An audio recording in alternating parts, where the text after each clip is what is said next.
From the Alex Trebek stage at Sony Picture Studios, this is Inside Jeopardy! Ah, listen to that. The great Johnny Gilbert making the lead guitar squeal. We are back on Inside Jeopardy. Thank you, everyone, for joining us. Your exclusive and official podcast destination for all things happening in the world of Jeopardy. I'm Michael Davies, joined again by my new friend, my old friend, my new old friend, my old new friend, producer Sarah Foss. Oh, so good to be your friend, Michael Davies. Oh, that's so nice. So much going on in the world of Jeopardy. You and I, we certainly have the looks of two people who've been through the ringer over the last few weeks. We've been through Second Chance. We've been through TOC. Oh my God, I can't wait for you to see both of those competitions. And we've been through the 5 weeks. Yes, of the regular season. Show too. The amazing Jeopardy honors, the amazing Hall of Fame inductions. It's just been a very busy time over here.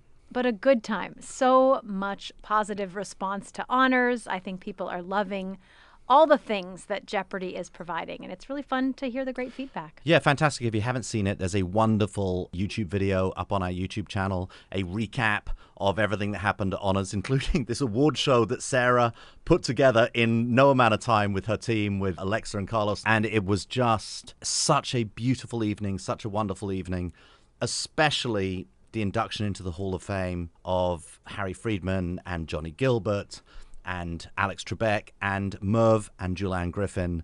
Those speeches, the acceptance speeches by Tony Griffin, by Gene Trebek, by Johnny Gilbert, and the wonderful recorded message from Harry Friedman just moved everyone, moved the whole staff, moved all of the TOC and many of the Second Chance contestants who were in attendance. We got a lovely letter this week from Julianne Griffin. Yes. And Julianne wrote to our producer, Lisa Brofman, and just said that really this is the first time she's ever been acknowledged for her role in creating Jeopardy, creating this incredible brand. And it was only Alex who ever gave her a lot of credit for it. So that meant a lot to receive that letter, and she was very moved by it. So, yes, that was amazing. We're still recovering from all of that. We're recovering from Celebrity. Last night's Celebrity episode, we'll get to it later in the broadcast. Great win for Ike Barinholtz. Not such a good day for everybody in the Celebrity Jeopardy world. But anyway, we'll get there. And a lot to talk about. Yeah, we are just now 1 week away from the start of our Second Chance competition airing. And you can find the roster, the format, the contestant matchups. They're actually up right now for both weeks of competition at Jeopardy.com. I know people have a lot of thoughts about the matchups, but you have to know a lot of thought from our team went into them. And remember, the winner of each of those weeks will receive that automatic bid to this year's Tournament of Champions. 2 spots up for grabs. A lot at stake. Yeah, so great to have all of these players back, all the Second Chance players, all the TOC players back to compete on the Alex Trebek stage.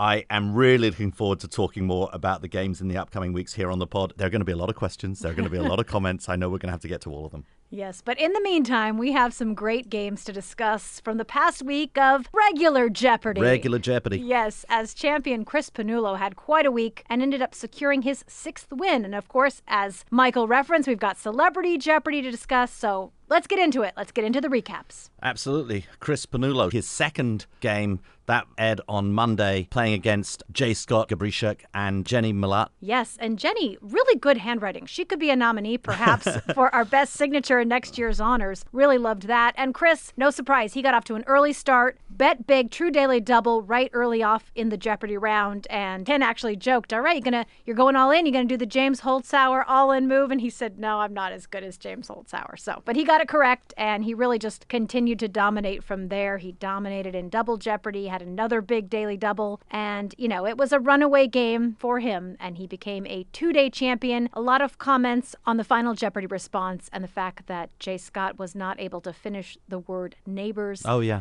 Clear that he hadn't finished. Obviously, it wasn't going to impact the outcome of the game, but people were commenting that, maybe it was because the response was so long. Have to say the other 2 were able to get it correct and finish in time. So good game for Chris, most of all, I would say. He was happy to walk away with another big win. Tuesday, Chris comes back now, 2 wins, coming back for his 3rd game. Already won $63,379 at this point. Plays against Sean Holloway and Jacqueline Liao. Yeah, goes in big again early on with a true daily double in the Jeopardy round. It was in the category toying around.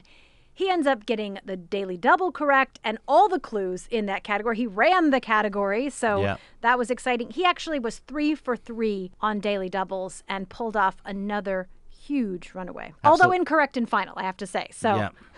Although 34 correct responses in this game, as producer Carlos always says, that is super champion level play. Those are super champ stats. Very true. Okay, Chris's fourth game, Wednesday, 5th of October, playing against Tori Martin and Frances Gomez. Yeah, another early true daily double in the Jeopardy round kind of seems to be his style. Once again, incorrect in final, but he's now 4 for 4 runaway games for Chris Pannulo. 4 runaways. Not a bad way to end a Wednesday for Chris. Yeah, and a 31 correct response game. Comes back on Thursday against Joe Austin and Jeff Parker and has another great game. Yeah, but Jeff did give him a run for his money. They were really close at the end of the game, 16,800 for Chris, 12,700 for Jeff, but it comes down to final. This is the first time that Chris didn't have a runaway and really needed to get Final Jeopardy correct. He did, Jeff didn't. He becomes a 5-day champion with $136,459, and he's headed officially to the 2023 Tournament of Champions. On Friday, Chris comes back, plays against Kate Matthews and Dan Fayer. Yeah, and Dan, again, was giving him a run for his money. It was a very close lead, only slight lead for Chris after the Jeopardy round. But then in Double Jeopardy, Dan made a run for it, but he was incorrect at a big daily double. And it ended in a 5th runaway for Chris. I had the chance to catch up with him after that 5th win, and let's see what he had to say.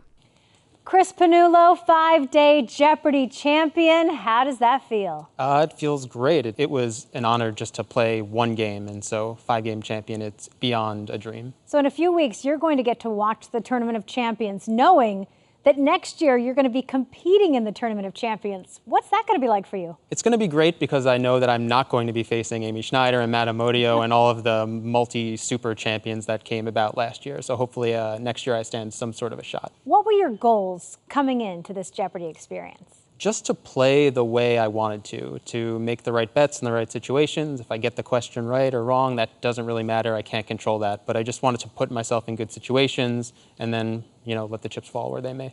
Speaking of chips, we know you are an ex-poker player. Do you think that's helped you at all in these big wagering moments? Just staying calm and being able to bet big when you need to. Yeah, I think just in terms of nerves, it helps me to, make the right decision, make the rational decision, even when my mind is telling me, no, please don't bet everything. So it's definitely helpful in a sense. What has been the best part of this experience so far for you?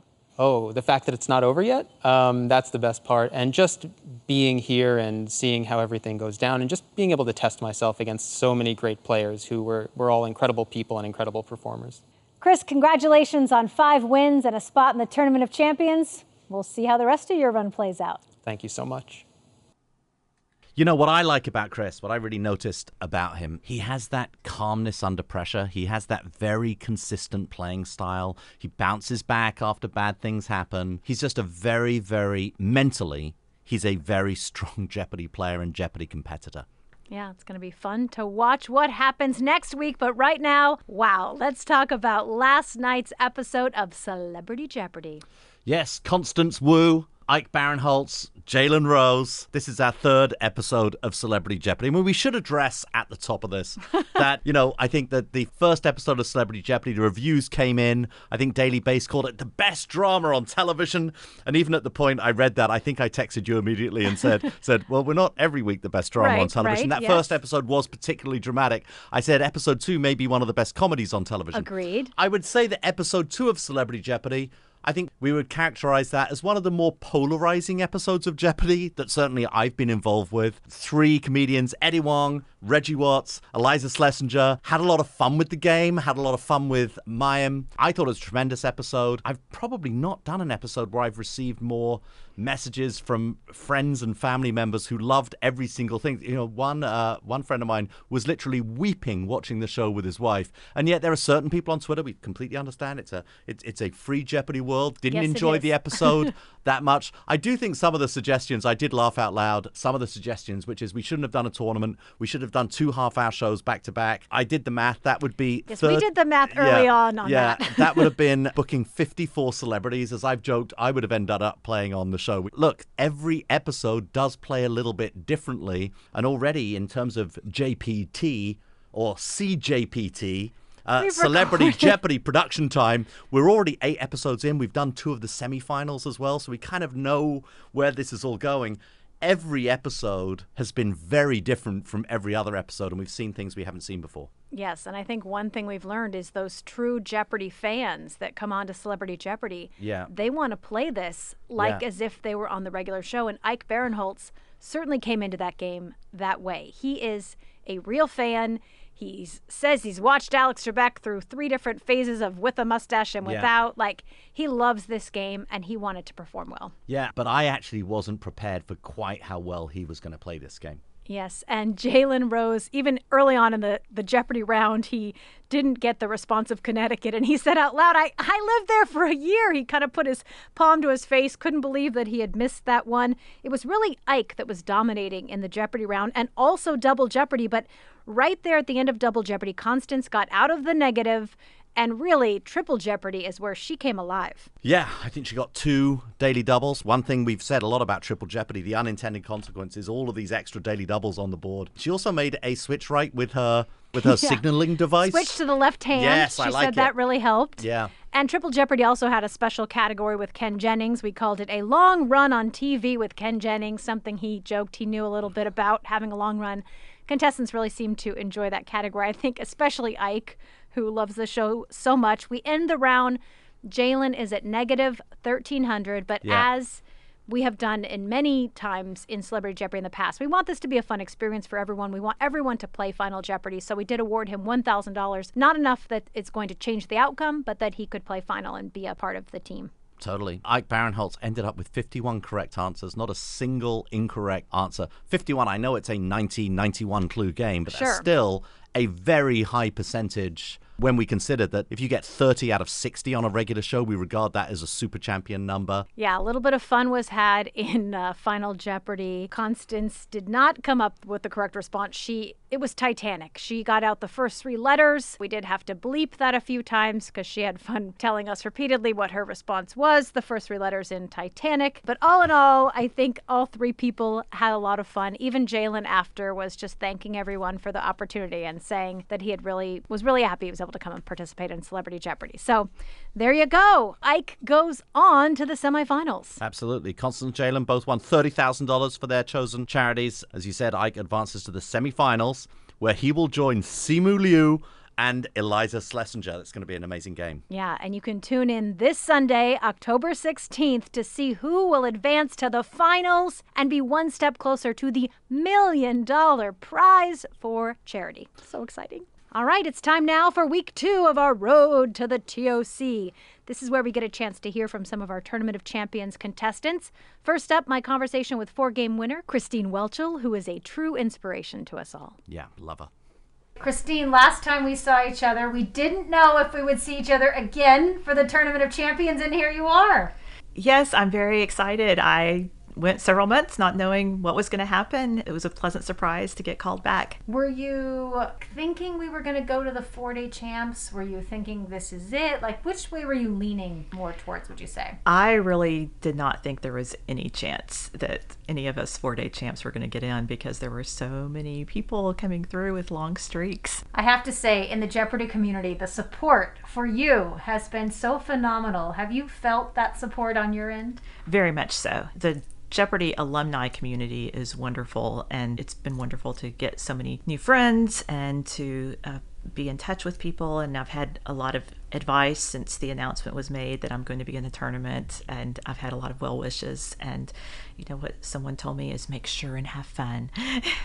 Well, I have to say, as a cancer survivor, I think you've also been an inspiration for so many others that, you know, you told your story. You auditioned right around the time of getting your diagnosis. Here you came on the show shortly after your surgery, I believe. What does it mean for you to kind of be someone people can look towards when they're facing cancer in terms of what the future can look like? That still seems kind of strange. It still feels, I mean, sometimes I think about it and I still can't believe that I am that person that it happened to. You know, thankfully I'm hitting those milestones now where it's been a year now since I finished chemo and all my checkups are turning out okay. So I I don't know, cancer is at this point starting to feel kind of like an annoying ex. I like that. So- that you never want to have to go on a date with again. Right, but I have to see occasionally, maybe because of shared custody or something. Sure. You know, just have to. It's kind of in the back of it's kind of in the back of my mind. But I'm really just thankful to be through with it. I'm in school now. I'm really excited about that, and that's honestly what's kind of on the forefront of my mind. I read an article recently where you said, "Watch out! Like, don't count me out. I'm coming, and I'm coming strong in the Tournament of Champions." Anything can happen. The last Tournament of Champions, the favored contestant got knocked out by a 4-game winner. We'll just have to see. I love it. Well, we're so happy to have you back, and good luck in the TOC, Christine. Thank you very much. And now my conversation with 4-game winner, regular Virginia, Margaret Shelton, who defeated Christine Welchel. Margaret Shelton, Hi. you are back. We are so excited to welcome you. I'm back. happy to be here, just like Minnie Pearl. What's it like to be with all these TOC, It's your amazing. peers? Yes, I have the lead up and the anticipation. It has all paid off so wonderfully. Everybody is just so nice, and everybody knows so much. And I have to say, we're all fun. I would say so too. This is a fun group. Yeah, I mean, it when is. it comes to competition, like you guys are going to get down to business. Oh, we're but cutthroat, but like you're having fun. But yeah. What was it like going viral Oh, for regular Virginia? I don't know. It was kind of shocking. Yes. I keep forgetting it, and then people are like, "Hey, regular Virginia," and I'm like, "Yeah, hi, hey back." There's T-shirts. I have one. Oh, you have one. Great. Yes, I bought one. And we did a whole category on the show. I have regular never Virginia. been so like. You're kind of one of those standout contestants because I gosh, think thank you. what it was, not only did you play the game so well, but you had so much fun, and we just enjoyed watching you have that experience. I loved every second of it. I mean, it's like a weird blur. Like, but we have a WhatsApp chat, everybody that I played against. So we chat every day, and it's wonderful having them. Well, and to be in such good company Oh for my such a goodness, great thing. amazing like, company. Oh, these are my fellow Jeopardy champions. The three of you in particular, you, Christine, and Maureen, I mean, you just kind of did girl power for weeks there. It was just 4-day champion after 4-day champion after 4-day champion. We had such a good time. And we've had such a good time since we've been here. I have to ask, were any jewels purchased with your winnings? Yes. So coming back in the TOC, knowing you're guaranteed, a certain amount of money, Right. There's jewelry in your future no matter what. Oh, for sure. I have choices, like depending. I like it. But what do you think, how you've been studying? I have been studying. Why not you? Well, it could be. Yeah. I suppose. I mean, that's the thing. That's what we all are. Like, you have to think that I could take any one of the right game, the right questions. It could be me. And I feel like, I know this is bizarre since I never met him in real life, but I felt like I knew Alex because I have been watching it forever since I was a little kid. And so I just feel like he's up there smiling down on us. I think he would approve of us.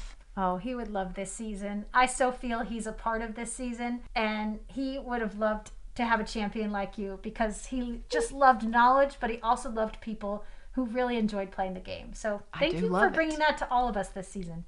Well, thank y'all for allowing us to. Have a great Tournament of Champions. Thank you, thank you, thank you. I'm so excited. All right, next up we have 7-game winner and half-zip connoisseur, Brian Chang. Brian Chang, welcome back to Jeopardy! Thank you. It's so good to be back here. Who knew back in season 37 you were our first qualifier for this Tournament of Champions, but we couldn't have imagined what this field would look like. I remember when there was a long drought and there were no qualifiers for the TOC, and I thought, boy, it's going to be a long, long time. And it has been a long time, but there have been some very, very exciting qualifiers since then. I don't think anyone will ever forget your uncanny circumstances. Here you are, a 7-day champion, just cruising along. All of a sudden, you're going up against a 4-day champion because of COVID and the restrictions. What was that like? I knew who Zach Newkirk was because I was trying to figure out what to wear for my first episode. And I saw a picture of Zach wearing a orange quarter-zip sweater. And I thought, that looks pretty good. I should wear that. And so I did it for my first game. And then I saw him in the audience before we taped. And I thought, oh no, they brought back Zach Newkirk. Here you both are, back in the TOC. Well, I'm glad that I get a chance to maybe exact my revenge on him. I like it. Now you had the most time to prepare, Brian. What's that like, good or bad? Oh, it's great. 8 hours of buzzer practice every day. Really? No, of course not. Oh, okay. That was impressive. But honestly, it's almost difficult to know for so long that you're going to be competing in a tournament, but not knowing for so many months when it will actually take place. Yeah, I had the luxury of knowing that I probably really did qualify rather than, the 4-game people who were a little bit on the fence whether they were going to get to play. So I'm lucky in that regard. I'd say not just luck, but it is funny that a 7-game champ is kind of lower on the totem pole this season. That's crazy, right?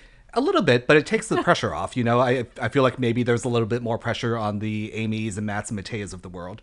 All right. So you thinking you're going to sneak in maybe a little dark horse? Maybe a little dark horse. Although the real dark horse in this tournament is probably Andrew He. I asked him about that, and he said he doesn't think he should have that title.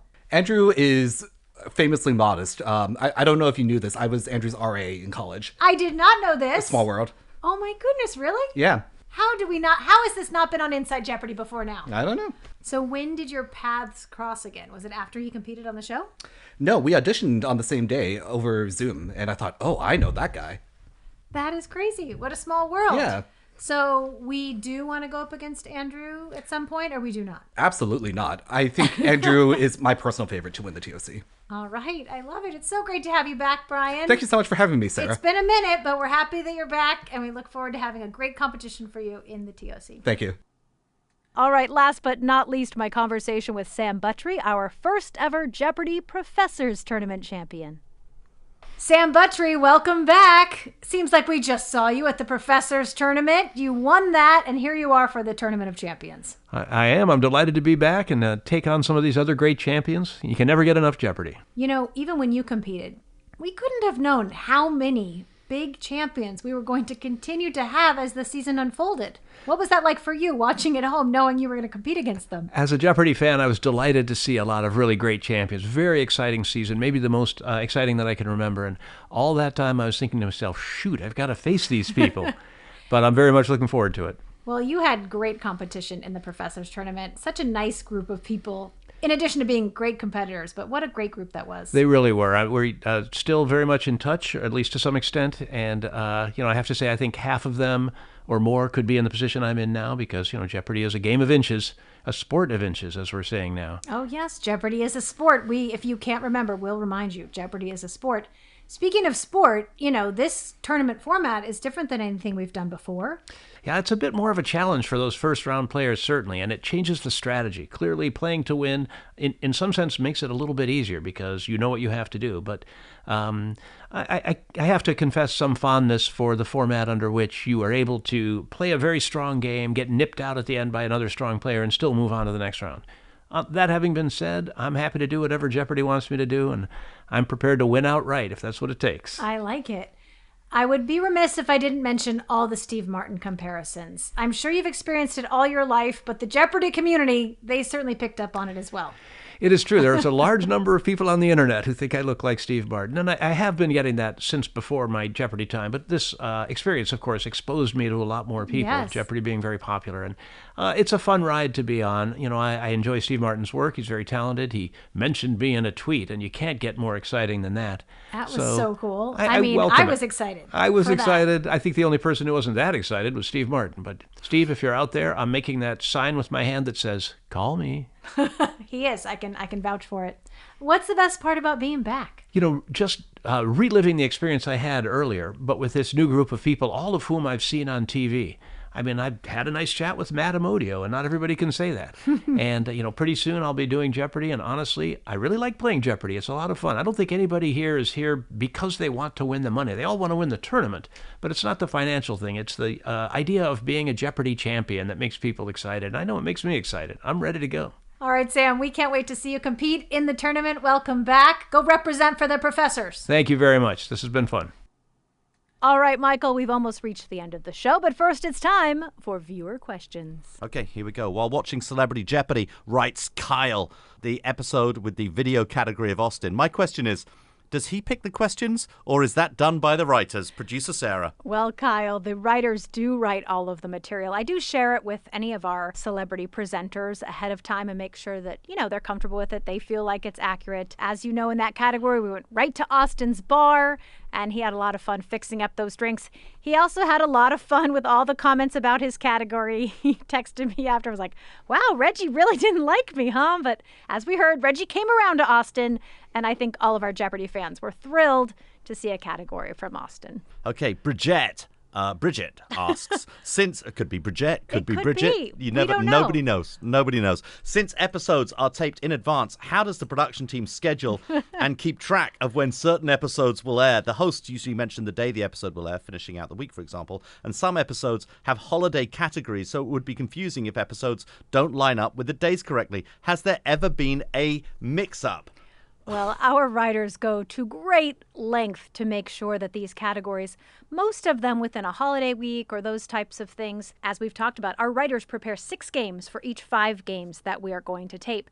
And those then get randomly selected by our person from Standards and Practices. They select out 5 of the 6 games. They put them in the random order. So our writers don't really know in advance what day within the week, with holidays and things like that, they're going to end up airing. However, if there's a category that specifically needs to drop on a certain day, it's a drop-in category. And that category gets dropped in within whatever game gets assigned to that day.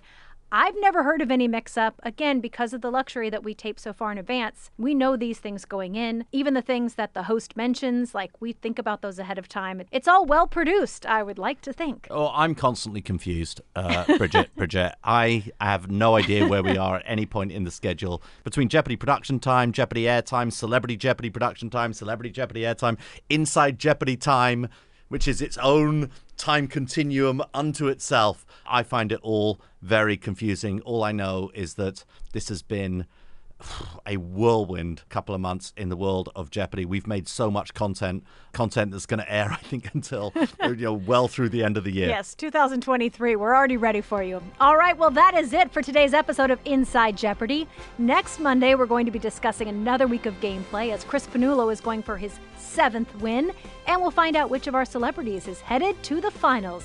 Plus, more of my conversations with our Tournament of Champions contestants. Yeah, you definitely don't want to miss those. You don't want to miss any of this. Make sure you subscribe to this podcast, rate us, leave us a comment, share across social, and follow us, please, at Jeopardy on Twitter, on Instagram, on Facebook, and on YouTube. And we will see you, and Johnny will bring his guitar next week. See you then.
is, if you liked that video, click this button.